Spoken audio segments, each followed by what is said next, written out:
Lord, hold the front door. I couldn't get in with the battery's dead. I'm like, why you haven't changed this battery yet? Because I'm running I late. had to go Anyway, change that we're here. on a keypad today too.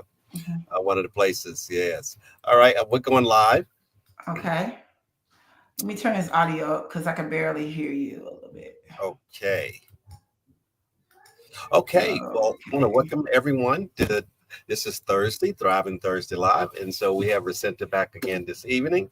And we have Charlene is joining us as well. And I want to say, everyone, hello, hello, another week. Hey, hi you guys. How are you doing? All right. We in here. Look, I love Charlene background. Oh, The yeah. Christmas Eve. And you look, you guys, it's my birthday. So look, I love the jiggle, jiggle, jiggle Christmas. Yes.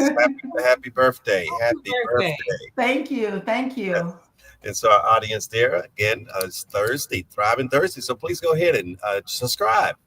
Hit the notification bell so anytime we go live, you will get the notification. And we want you to go ahead and share out there. Actually, while we are doing the introduction and getting everything started, I'm going to go and check. We at one time we had Zoom, and I actually noticed there are a couple of people that registered for the Zoom this evening. And so if you're out there, if you are able, if you see this Zoom link, then ignore the Zoom link and just join us on Facebook and also on YouTube. And we're also this evening, we're live on Instagram as well. So go ahead and share this information, and we're going to go ahead and get started. Charlene, go ahead and welcome everyone in for this evening. All right. Good evening, everybody. Thank you for joining us for our Thriving Thursday conversation. We have the fantastic Miss Resenta, who really just showed up and showed out last week. So I think we're going to have her show up and show out again today. But before we get into that, let me just introduce you to First Home Alliance, tell you a little bit about First Home Alliance, who we are, what we do, the services that we provide, and where we provide those services. It's always important that we talk about the inception of First Home Alliance. Why? Because there's so many people who probably sitting on the fence in terms of home ownership. And just, I feel like this is such an inspiring story. Mr. Laws, our president and founder, where the inception came from for First Home Alliance, his mother purchased her first home at the age of 65. And so after serving his country, he decided to serve the community. And again, this story is so important because it just lets everyone know there is no age restriction. There's no time restriction when we talk about purchasing a home and building wealth assets. And so I think that's why I always start our Thriving Thursday with telling that story, because I don't know who's watching who may be, 63 and like, hey, wait a minute, I can purchase. And so, yes, so that's how the inception of First Home Alliance came about. Now, what is our mission? Our mission is to increase home ownership, sustainable home ownership to low to moderate income family, along with serving our veteran community. The services that First Home Alliance provides is pre-purchase counseling as well as education. We have a first-time homebuyers class every once a month in the Northern Virginia area. The counseling, sometimes people really think that I'm a realtor or that Larry's a realtor, and we are absolutely not. We are here to help you in that process and build that team. So pre-purchase counseling, we help you build a team. Make sure you're in a good situation, affordable situation before you move forward. So that's our pre-purchase services. Our loss mitigation services. So sometimes when I say loss mit, people are like, girl, what you talking about? So loss mitigation, what am I talking about? So loss mitigation services are when the individual currently owns and may be experiencing a hardship due to death, disability, divorce, or these days, life just lifing. And so if that is you, First Home Alliance will act as an advocate on your behalf to discuss your file with your servicer and get you in a more affordable situation. But the number one goal with loss mitigation services is to make sure you, the homeowner, the borrower, does not experience foreclosure. All right. We also offer rental counseling. There's a lot of people who are going through it, still going through it from COVID. And so we offer those services as well, along with debt management, credit restoration, and emergency preparedness. We learned through COVID that, hey, you can never have enough. And when you think that something can't happen, it might. You see, we dealt with the same thing that maybe our ancestors dealt with in 1918. Who'd have thought that we would have dealt with something that they did? And so emergency preparedness is also something that First Home Alliance offers. Now, where are these services offered? We are located in Virginia and Maryland, as well as the South Side of Chicago, but that means absolutely nothing to us. We are virtual. So wherever you are located, First Home Alliance will be able to assist. If any of the things, the services that I just went over piqued your interest, we want you to stay tuned. Listen to the conversation. At the end of our conversation, we'll talk to you about how you can get in contact with us. So with that being said, I will throw it back to Mr. Laws. All right, thank you, Charlene. Thank you, everyone. And so tonight we are welcoming back to our show, our Thursday Live, is Resenta. Resenta, she's she's a an international world traveler, and God knows where she's from. Right. You gotta say that. Are you in Georgia? Are you in Georgia? Huh? You said what? I'm sorry. Yeah. Where are you? Where are you joining us from? Look, I'm in Atlanta, you guys. It's my birthday, and I committed to Larry and First Alliance, and I'm still here. And I showed up, like literally, barely made it because I couldn't get to my daughter's home. But I'm here in her office at her house, and I'm here happy to be a part to help. So, and someone said, "So you mean you're gonna go with Larry and it's your birthday?" Absolutely. I committed to you, so I'm here, and I forgot it was my birthday. But hey, I'm getting old now. You guys' birthday is birthday, so we're here. Yes, well, happy birthday, and thank you for sharing that time with us. And so I really appreciate, and I'm quite sure our audience is going to get a lot out of this, and you're going to empower them with some great knowledge tonight. So I really appreciate it. And again, happy birthday. Thank you. Okay. Yeah. Tonight, we're gonna, of course, I know that you highlight a lot of different things. We talk about mindset, but tonight we're gonna, bring it across lines and really bring that mindset into. We're talking about credit, protection, and how important is credit? Yes. Well, mindset and credit go hand in hand. It's not where you're at, you guys, is where you can go. Like, we all been in tough spots in our life, and life be lifing, just like Charlene just mentioned, right? But if you don't reach out to people to get help, guess what? You stay stuck. And that's why I like going around training. I talk a little bit too much, but I try to do more of empowering, letting people know it's not where you're at, where you're going. And in life, guess what? You can go wherever you choose if your mindset is focused and you keep all the noise out, but you decide, look, I'm right here, lay it all out on the table. I call it a brain dump. Once you do that brain dump, you take momentum and action. Yes. And with this, some people, I think, think of credit as something that identifies them, and it's right. Like you walk around in the store and everyone can see, that 650 or 700 or whatever you have. And it does not. Your talent, your gift is where your gift in your heart, what you're able to do to other people. Like Larry said, you can start over. Larry and I know if you got bad credit right now, I done took a 400 all the way back to a 700 in 14 months, you guys. Yes. And sometimes it's a little twerking. And even though you have late pays, just know, even with home ownership with late pays, you can work on your credit this month, and then 12 months, 13 months. As long as you don't have any late pays, you can still close on a home. And sometimes have one or two, and the lender can be a little lenient. Yes. Yeah, I understand. You started talking about that, I think, last time a little bit about Freddie and Fannie, that and some of the other, they put it out there, and basically going back to a lot of manual underwrite, Right. I think manual or desktop or whatever. And so they're looking at that, and credit score itself may not be the major impact in reference to qualifying ownership. Yes. And so, it's a lot to do with cash flow. Do you have the cash flow? Yeah. A lot of things are changing. I just came back from the Operation Hope, which I thank God for them. Still like giving. That's why I wasn't worried about my birthday, you guys. I'm like, God, I'm just going to serve you simple. It's not about anything anymore, but going out here serving for you to put me with these great people. And they say, look, we see you. Let's be a part. You be a part of us, and we help you. And go out there and help more people. And just with that, I'm like, look, I'm ready to show up, help people. And what Larry just mentioned is about credit scores. And I just say the next 24 months, it's going to be all the way gone with home ownership. We're going into a wave where America, we're trying to help financial literacy. So it's going to be about a great bank account, a safety bank account, savings in order to say, okay, I can afford this house. This is what the payments are. And they're going to turn around and take your income, your deposits, and qualify you. Because some people do great deposits, but guess what? They might have had a divorce, they might have had this, or they might have an instant life situation that they have to go and buy another house or do whatever. Guess what? If you're managing your account right, you guys, you can still qualify for a mortgage. And Wells Fargo is actually going to implement it in phases next year. Don't know what month, but I know they're looking at it right now. Truist was the one that was there also.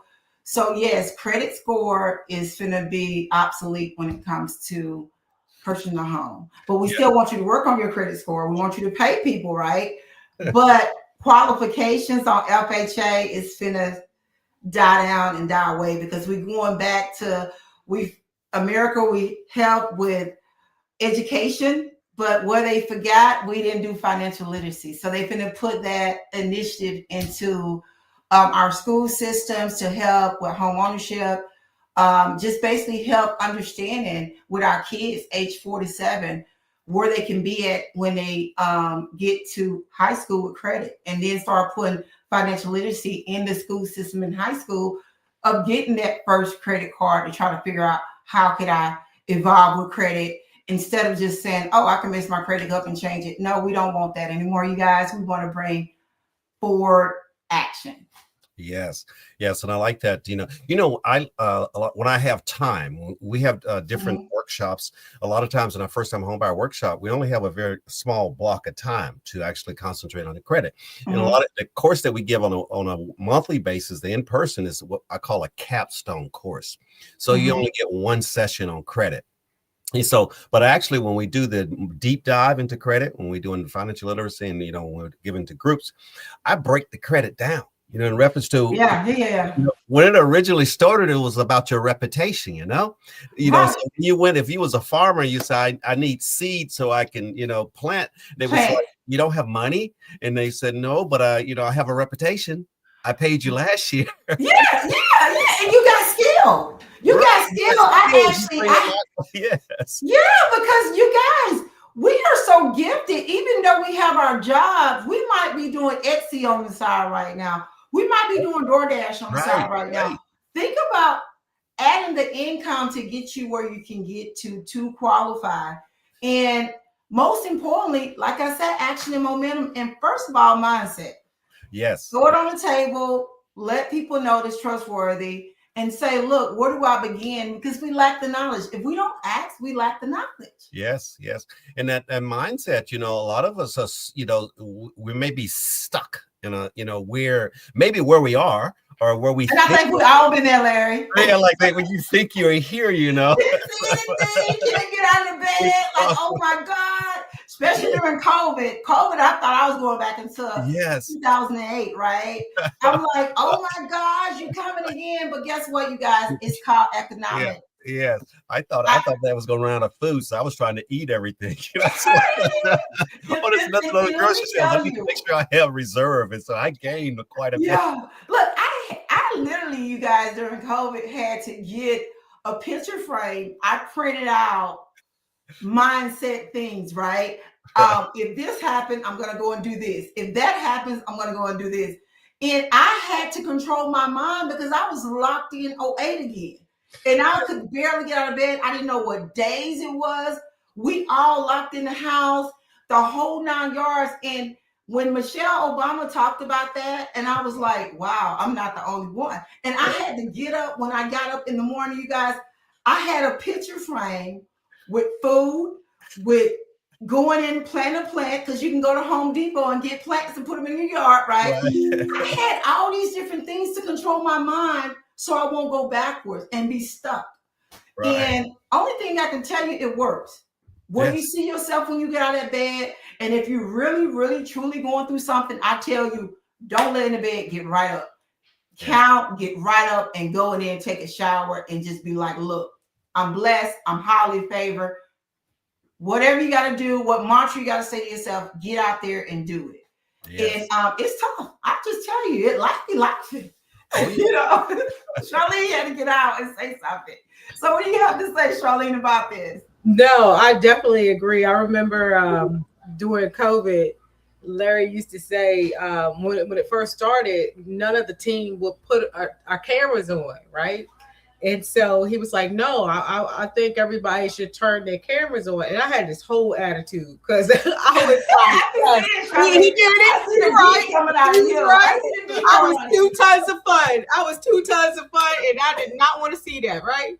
And so he said, "No, I really think everybody should turn their camera on." So as I started turning on my camera, I realized, I used to go in the office. I'm a person. Right. You showed up for yourself.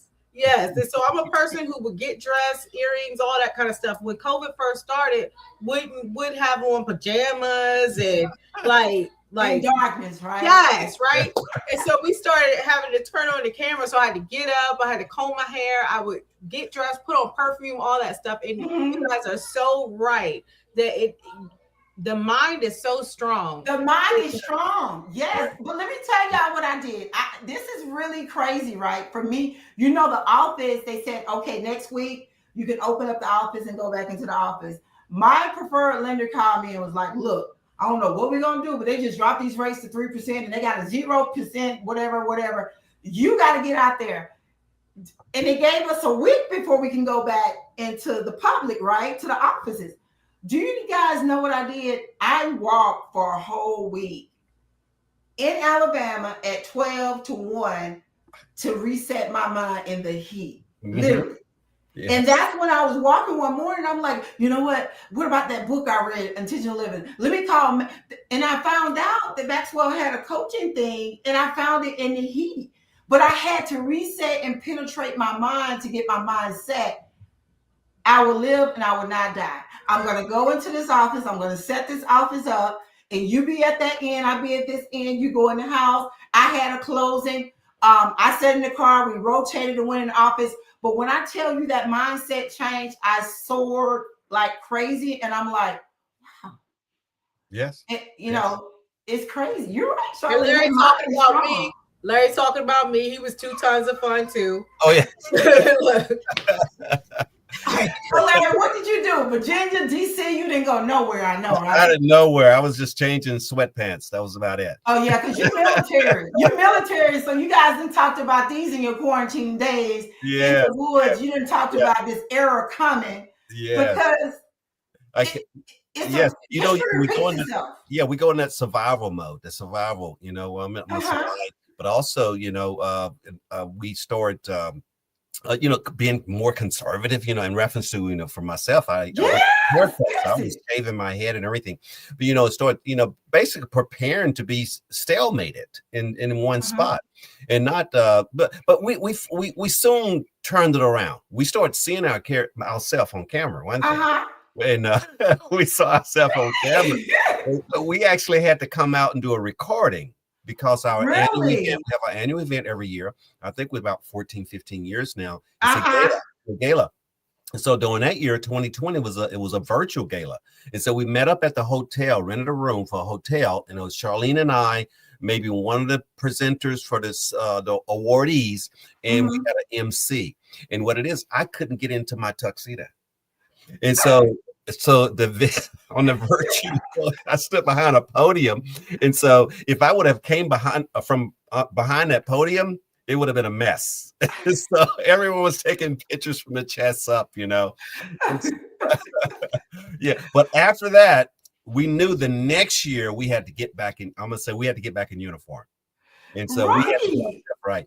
But we did quite a bit during that time. COVID, very similar to what happened during the crisis in 2008, and during COVID, the need for our services increased. They became higher. People started getting behind on mortgages and things of that sort, rental assistance and things of that sort. And so actually our organization expanded. And so we actually opened up an office. So you guys went virtual and did a lot of Zoom. Yes. We opened up an office in Chicago. So we actually had to start traveling. And so when we started traveling, looking at the parks and things, we was doing festivals and fairs and things like that, and looking at some of the pictures. I mean, we look back because we take pictures everywhere. It was like, do not put that picture out there. Do not put that picture. That's what I love about you and Charlene, to have a ride or die like Charlene to work for 19 years off of your vision, Larry, to go and serve based upon your mom wanted more people to own homes, where you created financial literacy, education, workshops to bring people forward. Like, how do that make you feel with your mindset? And when it gets tough, what do? You're talking about me and Charlene? You, Larry. Well, because I just started letting Charlene know when she said that I started it for a job. Really, it wasn't, basically I had a job, but really it became my mission. And so this was my mission. In the military, we all had a mission. Matter of fact, each unit you went to, they have a mission statement, and we worked towards that. And I really enjoyed that because one is, it wasn't about the I, it was always about the team. I mentioned, one of the presentations I was doing in reference to, it's not so much about your role, but it's the goal. It's the goal. And so with that, I had an opportunity. I like that what you just said. Now you say it's not about the role, it's not about your role, it's about the goal. I love it. I love it. That's that teamwork and having a mission and a purpose. That's right. So, yes. And so, when you're starting something, it always start with a vision. And so I could see things, that I was pursuing, and things where I wanted things to be, where I wanted communities to be. Like this Thriving, finally, we named this Thriving Thursday, but in my vision was to help build communities that thrive. And so that comes with generational wealth. It's giving back to your community and things of that sort. And so with that, coming up with that, when I was transitioning out of the military, it took me about 3 years to transition out, deciding that I would get out of the military and not, stay in there for life. And so with that, looking at, my wife started a business for her, which is a family business. She really enjoyed it. She could work 7-8 days a week because she really enjoyed what she was doing. Yeah, because she was living on purpose. Yes. When you live on purpose, and when you live on purpose, it creates momentum. Like me going to that event last week and being put in that room and saying, we see you, we want you at this table. We're going to help you business-wise. We're going to clean. We're going to get you where you can mimic our program. And I'm like, look, I'm ready to work 10, 14 hours. Okay, I'm ready. Yes. Because you're serving. When you serve and you got a purpose, the money will come. I tell people that all the time. Like, we're going to go through tight situations in business and life, but that's when your faith, your resiliency, it grows. But you're right. Like, Larry, for you to say that said a lot. For your wife to want to work 8 days, not 7 days, but 8 days. 8 days. I had to tell her that we got to close the shop one day a week at least. Because I wasn't getting fed anymore. It's like I was living by myself. And because she worked at one of the major banks as a teller, and then she moved to customer service, and she was like, this is okay, but I really would like to do this. And so we was getting fulfilled. Soul searching, and that's what we was able to develop, and she loved it. So when I retired, I wanted something that, I could pull a watch. I don't wear a watch. I haven't watched. So I stopped wearing watches when I retired from the military. So when I retired, I pulled my watch off and never wore one since, maybe for a picture or so. But I wanted to do something. Well, I did not have to set an alarm clock. I wasn't concerned about the time, that I really enjoyed doing it. And so I realized how happy my mom was after she purchased a home. She did a transformation. She was always an outgoing person. She did things in the community, mostly in the church. But once she purchased a home, she started doing more things in the general community and not so much just in the church. She became a foster grandmom, grandparent. Wow, that's nice. Finished her GEDs and things like that. She started doing different things. And it was the home ownership that really changed her. It changed her whole attitude. She was different. Wow. At 65 years old, she's a younger person. And she probably gave a sacrifice. God, if I get this home, you know what? I'm going to go out and serve more. And And I think that was my thing. Like, I really just, craziest thing about we say women sacrifice. Only thing I wanted my kids was to graduate from college, do more, because I wasn't a college graduate. I just wanted them to do more. Well, the oldest now, industrial engineer, MBA, youngest finna graduate chemical engineer and go to medical school. And I'm like, God, you done overdid it. Let me overdo it. And I just started seeking and trying to overdo it and help more people because, you know, my youngest is sort of introvert, and I coached her where she went to Tuskegee, and it was a 1% of her making AKA because she wasn't a legacy, right? Right. And only thing I can tell you, God is great because I coached her to know what to do and how to turn that switch off and on as an introvert. Right. And she made it. They only get 35 candidates, and they had 140 some applications, and she made it. And I was like, how did you do it? She said, well, you taught me to always figure out the systems and the setups around me. So what she did was go back. This is what I mean by mindset, you guys.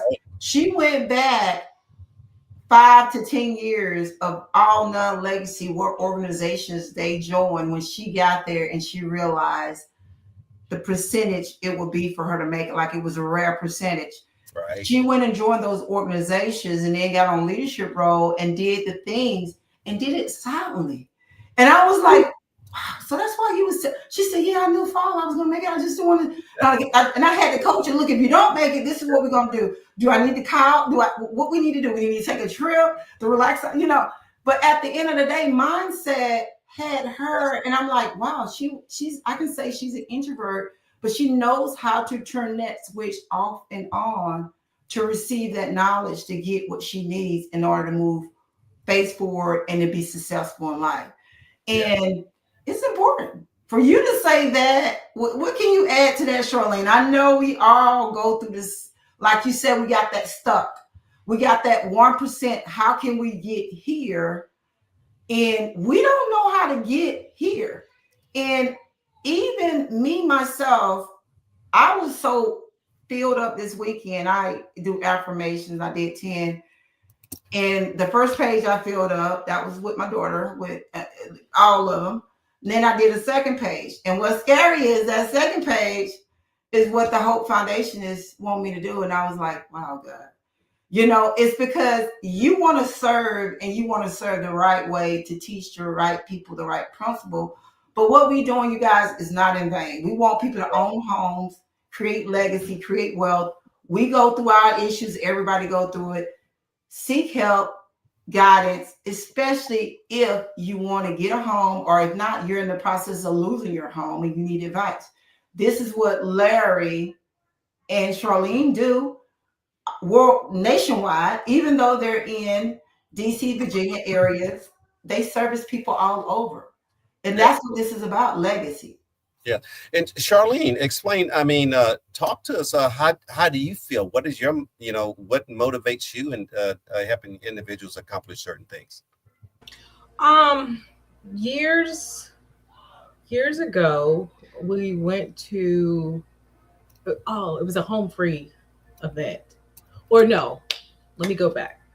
So when I first came on with Larry, I had never flown before. So I was 26 years old and I had never flown before. So when I got this job, country girl. Yes. I was so scared, but I went to a NavalWorks Training Institute. I remember. And you was a mortgage lender, right? So NavalWorks Training Institute is, what would you say, Larry? I don't think that. Housing training. Like housing authority. Got you. Okay. But it's on a financial. Would you say it's a federal? Because I know they get federal funds, but I don't necessarily know if it's a federal level or anything of that nature. Okay. But it was the first time that I was put in a room with a bunch of like-minded people. You know, organizations, and I remember leaving out and calling Larry, and I was talking so fast, and I was like, "Oh, they're doing this, they're doing that," and I was just like so excited. And he's like, "Oh," but I was just talking so fast because everybody was telling me, like, because it was across the country, everyone comes together for these events or what have you. Mm-hmm. And I just remember going to that event, and being so super excited of what all these people were doing for their community. So that was the first thing. The second one was I went to a Home Free USA event. Mm-hmm. For those of y'all who don't know about Miss Marcia Griffin with Home Free USA, it's just, it's a conference, but it's a conference that it's in Virginia, or what area? Or do she go worldwide? I mean, nationwide. What does she do? Yeah. She's a HUD intermediary. Her organization, HUD intermediary, but she have like 60 affiliates across the U.S. And so they have regional training and conventions every year, annually. Nice, I love it. It's one of those events that, and I'm human. I'm human. We see people sometimes when they're at their lowest low. Like, for real, they're at their lowest low. And some people are very grateful and their gratitude is there, and some aren't. Larry got me a little hammer to put underneath my desk. No problem. It don't matter what you do, they still not gonna be happy. It's an internal thing, right? Right. So that just lets you know the type of people that we could possibly see. Got me a little hammer and go underneath my desk because the crisis, the housing crisis hit. There were some housing counselors that were physically harmed during the process of trying to help people, just because families was losing it, all of this, that, and the third. Well, anyways, I went to a Home Free USA event, and I remember one of the individuals. A lot of times there's pastors that come on, and I mean, they just really pour into you, and you get goosebumps type thing. But they stated that more people of color, and I can't remember which one this was, Larry, but I always kept this in my mind. More people of color owned a home in 1968 than at that time when we was at that conference, which was absolutely. I went to I did a diversity class, the exact same thing. And even when I was at the table with John Brian, I told him I was grateful to be at this table, right? And I thought all the homes that I sold in a short period of time was in vain. But I was able to do like almost 300 homes in 7 years, 8 years, whatever, is because I saw the gap. I can go in a public place and do numbers in my head with DTI and student loans and, come to my office. Let's do 5 questions. But you're right. It's 44%. And that's what we're trying to get the financial literacy and get these programs in and say, look, you guys, it's hope. It was truly mind-blowing. In 50-something years. Yes. Right. I was just totally right. And it fluctuates from 36 to 44, and it never goes over. And then the counterparts at 75%. Yes. That part. So when we talk about, I think the question was really like for us, especially if you are in the nonprofit world, it's a completely different world than the for-profit sector. It truly is. And I didn't know that when I first, because I came from the lending world, I was a loan processor. So Larry truly introduced me to this world that I knew nothing of. And so if you're in the nonprofit sector, there's some organizations that are really, really in terms of funding this, that, and the third, but you can't do this for money. You truly can't. You need to make money, of course, because you have a family and this, that, and the third, but it has to be something, I feel like Larry said, like you said, it was your mission. So you was going to do this regardless, you know what I mean? And so I feel like for me, 19 years in, and actually next year will be my 20th year. With Larry, yeah. We find somebody who could be with me side by side, and we're getting out here putting this work in 20 years. That's great. That's wonderful. I really thought about that the other day, and I was like, wait a minute. I was like, ooh, because I got married a couple weeks after I had started at First Home Alliance, and so I was thinking like, ooh, I've been married 20 years, and then I've been with the agency for 20 years. And so when we talk about this in terms of what it was, that when they said that more people of color owned, and that at that time then than now, it did something to me. Like I felt some kind of way inside or what have you. And so between that and Larry's mission, his leadership, he go hard, I go hard. Like he had a heart attack and worked. I had a baby. And see, that's what it's about. It's a multiplication process where you both are givers, and you got a giving relationship where y'all believe in the mission. And let me tell you, y'all been blessed. Larry talks about he's blessed, blessed, blessed. You are too. But most importantly, you guys are being fulfilled. Your mindset is being renewed all the time because you know how to even go to the source on some of these people that you might can't figure out. But guess what? God can. Yes. You just basically put it out there and say, look, this is all we can do, but let's pray over it and see what happens. And when those sometimes it works out, sometimes it's not meant for it to work out. We never know why. But at the end of the day, we did our part. But I feel like First Home Alliance, 20 years from now, 30 years from now, yes. Our footprint is here and is here to stay. We don't have commercials, that kind of stuff. A lot of our clients will say, oh, y'all help, this person, and they told me about you. Or Larry will go to an event and they'll be like, oh, you remember me? Larry don't remember nobody. Okay. I'd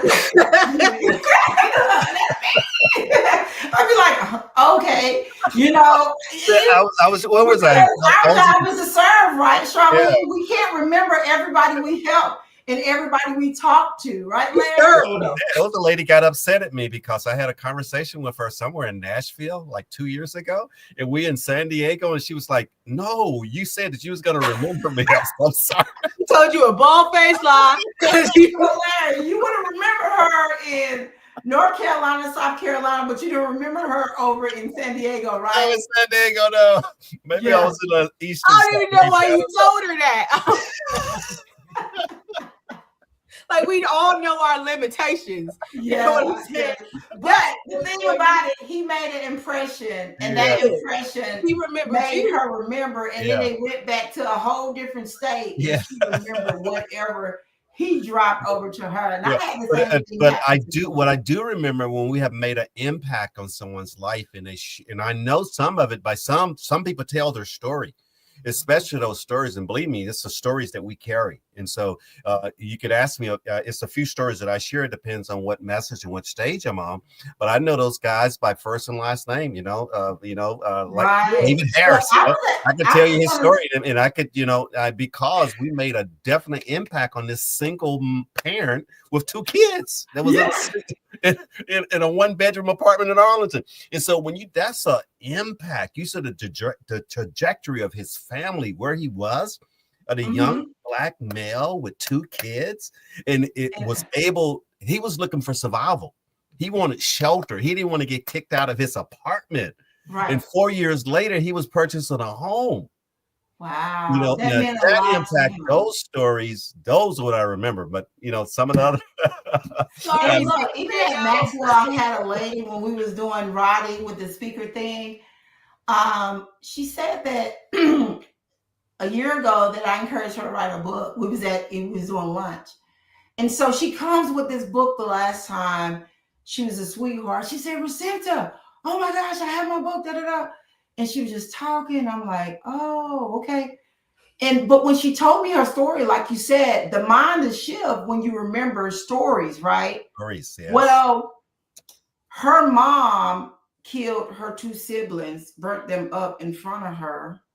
And then you remember that? And I talked to her when she came to Mass, and she wrote this book, and the book was so great. They was talking about putting it on the screen or doing a movie on it when she put it out there. Because I told her, I was like, look, your trauma that you buried, just put it out there. It's going to heal you, and also it's going to help you, because she became a doctor. She buried that. Her mom burned both her siblings, and she lived because she ran to the neighbor's house. And matter of fact, I'm gonna do it one testimony on when I start posting again, Testimony Tuesdays, because she did a video, and I told her, just do this video so I could put it out there whenever I start doing content on one of the Testimony Tuesdays. But she ran to her neighbor's house to save herself while the mom killed the 2 siblings. A daughter, it was her brother and sister, and the mom had mental health. Well, I think I can't remember if the mom killed herself and she died or whatever. So she worked herself to the bones education-wise, and she became a doctor, a therapist, the whole 9 yards. The neighbor helped her.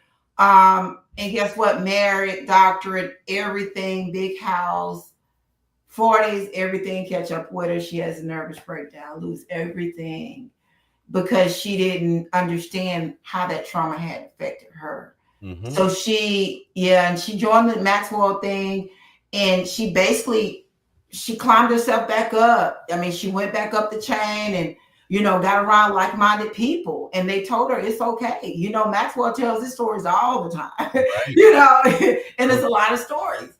But at the end of the day, you see, like, oh my gosh, like another guy, he was from, Venezuela. Same thing. His dad, you remember that story?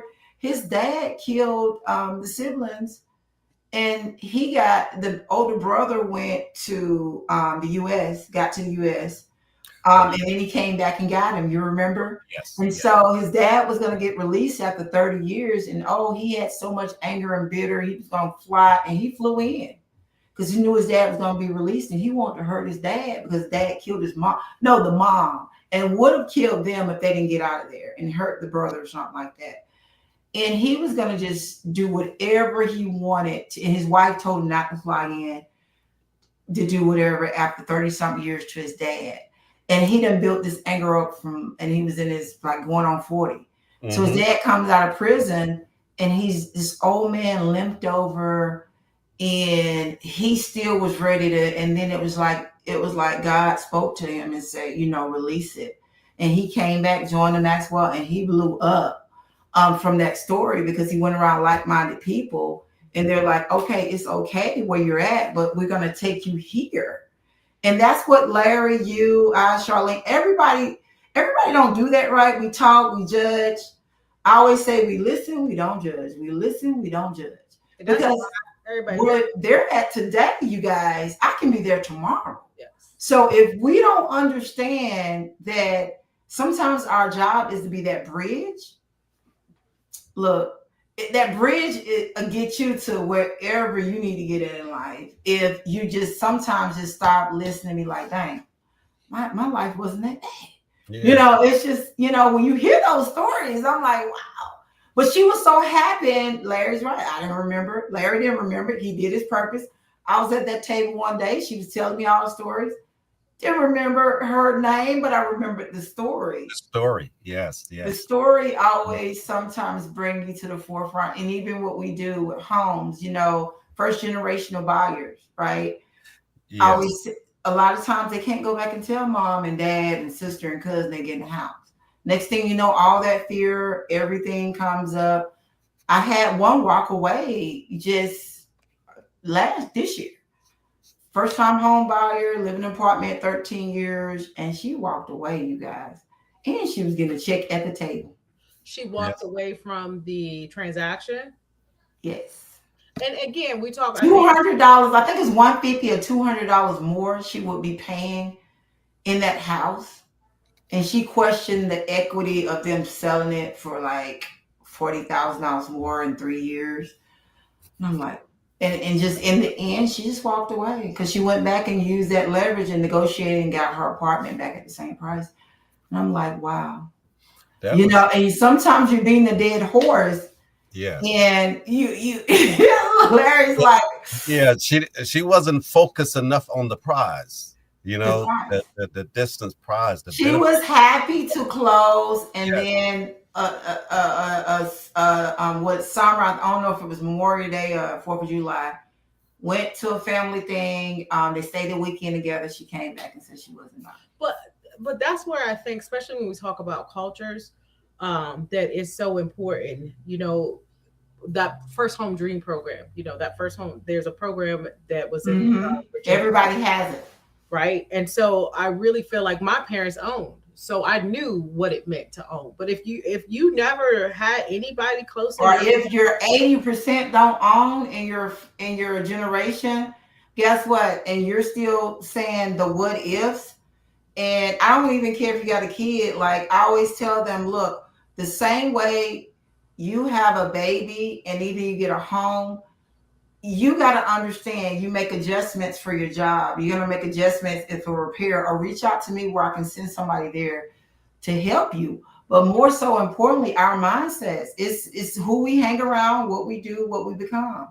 Yes. And yeah, I go out and like I hear these stories. I'm like, wow. And something like that one, I was preaching every day, like every day. And we go in. Yeah, you just mentioned about that who you hang around, but also in reference to their mindset and trying to reach that goal. I think your environment, have something to do with your protecting you and protecting your vision. And so, talk about individuals that are, that maybe have already purchased a home. What about what they can do to help protect it, so they can, to have it for the long term, to have it for life, to have it for transitional and to wealth.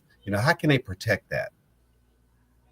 More so, I always say protect it by always doing maintenance. Don't live in a house 20, 30 years, you guys, and just think you're never going to change anything, do anything. And more so, even if times get tough, reach out to people like Charlene and Larry, or even Operation Hope, where they're there to bridge those factors to give you a financial budget to create. Because sometimes we got to go and do that extra thing like DoorDash. We got to go over here, or we might have got to cut the subscriptions down. Right. Or cut the casino down in our area, because we fight against the casino. The casino wins, and home ownership, sometimes we lack that knowledge because we think entertainment is a part of, like she said, our culture. And what I learned in that course, what you're talking about, because you're talking about 20 years, I caught what you said, Charlene, when you first started 20 years ago, that gap, you're totally right. It only fluctuated, you guys, from 1968 after the first census to 1978 from 33 to 36%, not even 33, it was 36%, 38%, 35%. And now we're at about 44% in almost 60 years in home ownership with minorities. It's sad because whenever I did that diversity class, people that come over from Asia across, I said, the water, right? They're taught to come here and work 10 times harder to get that citizenship, to say, look, I'm going to own a home, and that means I'll be a citizen, and you got to save that 20%. We had one, I think, within 12 to 24 months from her country to ours, purchased a home. Yeah. I just closed one a few months back. And she didn't have, the law changed where if you didn't have citizenship, you had to go to conventional and put the money down. She was fine with it. We just had to get the husband to qualify because he lacked credit, and she just had a new baby. But more so, she was okay with it. And with that being said, we got to understand that the assets, even with working, I just always say this. And I said this at Operation Hope, and they said it. I'm like, oh, I'm in the right room. Because real estate, you guys, it beats 401k. Any day. It kills it. Like, literally kills it. If you invest into real estate and you look at your 401k, how it evolves, it changed with the stock market, right? Let me tell you, on a bad, real estate's going to kill it. I don't even care if the market go down, it's going to come up 10-15% higher. And even like John used this scenario, lady called and she was getting a $750,000 loan on VA, right?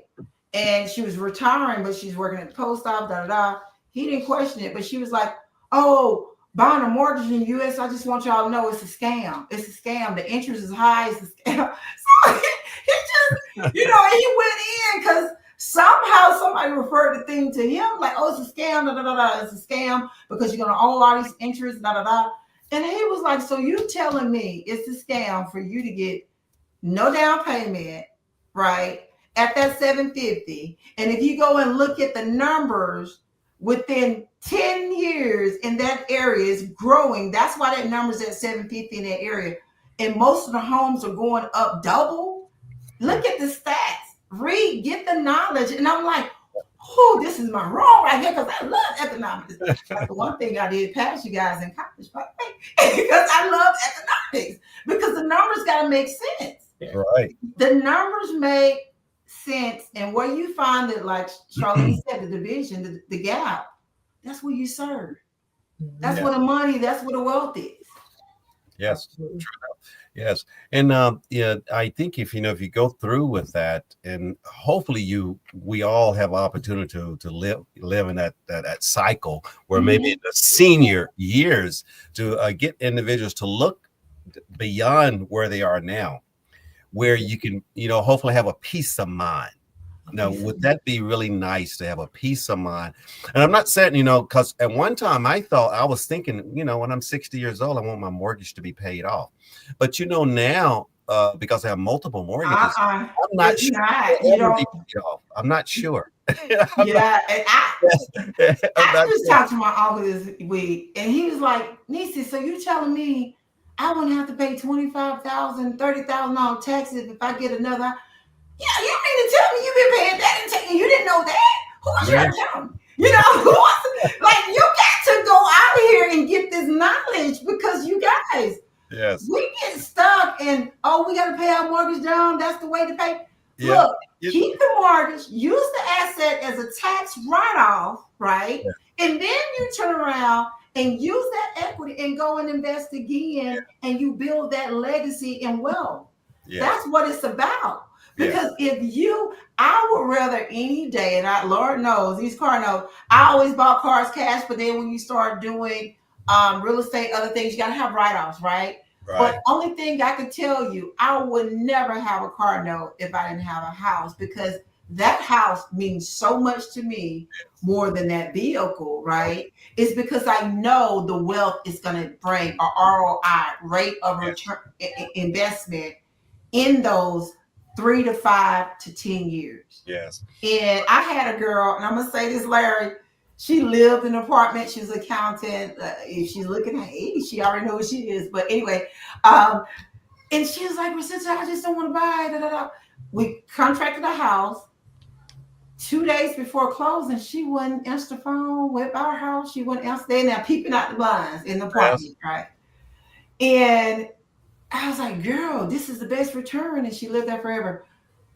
Wind up, she went on to purchase that home. And I just sold that home, and she only lived there for 5 years. And she got about $60,000. And she couldn't believe. She said, girl, you mean to tell me there's no way I'm going to da da da da da da? And I was like, see there? Yeah. Do you think she would have been able to save that in 5 years if she tried? No, not unless she had a really good cash flow. Relocated. She kept the 3 kids. And they went downtown. I mean, cash flow, you have to save $20,000 a year. Some can, but it depends. You got to make. You got to have a cash flow. But cash flow, even with people that invest in the stock market, which Larry's one of those, I'm sure, right? Larry gonna invest more in that real estate, because he knows it's going to get that return, even though the stock will too, right? But that write-off, that tax liability, not tax liability, taking care of the tax liability, but you guys know what I'm trying to say, is important. That wealth that you can get on purchasing a home is very important. I believe in it. I preach it. Yes. Like, I really preach it. Yes. And, I know we're empowering our community out there and really encourage them. This, real estate, property investment, home ownership. It is definitely one of the best ways to that you can transfer generational wealth. Generational wealth. Like I said, it outdo the majority of the other investments that you can think about. So, Larry, let me ask you this, because I did talk to somebody a few weeks ago. And the guy's like, oh my gosh, I had a commercial property at the event downtown Montgomery, and I sold it for $150. Now, downtown Montgomery is going, like where I'm from, going like anywhere between $600, $800. He's like, I hate it. I should have never did it.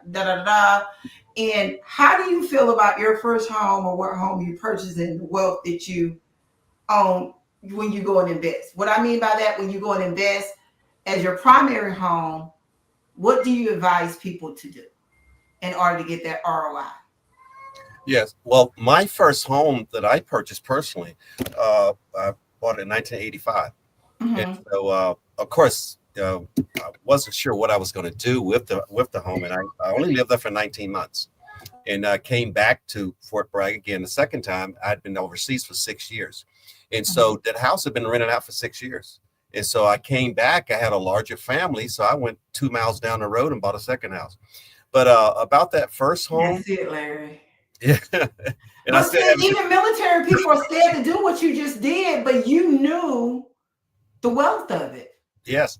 And so that first home was the springboard for me to get the second home. But it was also the springboard to get the third one as well. And so in talking about paying a mortgage off, well, I probably refinanced the home about 4 times. And when you got more properties and invested. Yes, I refinanced it and I was able to pay it off. I've been able to pay it off each time as well. So I didn't have to. And so, but having that option, whether to pay off or not, you know, so in reference to selling a property and getting from underneath it, I would ask the person, look at their cash flow. Look at the cash flow. Yes, you want to build assets. You want to, pay your house off. You want to have assets that solid, but also look at how you're living, and also, and also your investment, your family, your standard of living, your portfolio is going to grow. And so by having an asset that can help you grow and have that foundation, I would say hold on to it. I agree because I used to believe like, pay the house off, pay more. And then I'm like, no, you don't do it this way. You take it and multiply it and it grows in those areas because you go and look, get a great agent, find the area where it's growing, especially military areas. Military areas, like in Montgomery, we got 36109. You can always go and find something in that area where you can actually flip or do whatever, but you got to just keep watching.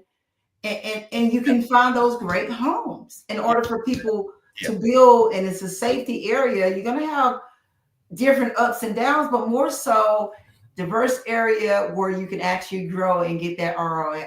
And that is it. But I would definitely tell a person to talk to financial advisor and also talk to the professionals because each person's situation is a little bit different. It's a little bit different. And some people need that security and they need a foundation. So by establishing, I would say, more than one real estate property.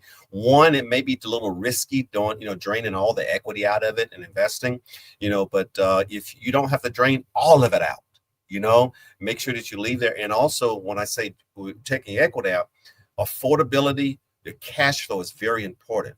Because you can go and get $100,000, line of credit or whatever and do an investment or whatever. But if you have to pay that back, $100,000, is it a line of credit? Can you pay it back in 15 years? Is there a second mortgage on the home? And do you have the cash flow to withstand that risk? That's right. In case your investment or, do not pay off in time. And so you want to look at that to make sure that you're not, sending yourself back into poverty or risk of foreclosure, bankruptcy. Yeah. And then also, you guys, on investment, if people own home and they want to try to say, well, how could I start investing? If you find the right property, a lot of people don't know you can do, if it's 65% ACV, they got programs where you don't have to put money down. Sometimes the mortgage company will assume the risk if it's 65% ACV of, whatever the value is, average cost value. And you can go in and create wealth. People do it all the time. When you see these investment guys say, oh, I bought this property, they gave me money back at the table. Well, they gave them the money back at the table in order to go and fix that property. So there's avenues out there to start investing. Okay. And then sometimes, even us, you guys, a lot of people don't know, if you don't have the down payment, you can actually get it from 401k a lot of times. Yes. Because that 401k go up and down, you guys. Hey, Vicenta, again, I want to tell you happy birthday. And we got like 30 seconds. And we're going to have you back again. We're going to have you back again. I had to rush and get in here. Yes, I'm in Atlanta, so I had to come to see the grandkids and love on them that's what we work for, the legacy, right? Yes. Okay. So we're going to have you back on next Thursday. Everyone to continue to follow us on social media. All right. Thank you, Charlene. Look, Charlene, I love the crispy in the back. I love it. Thank you guys for having me. Bye. Right. I'll see you next time. Next Thursday. Bye-bye.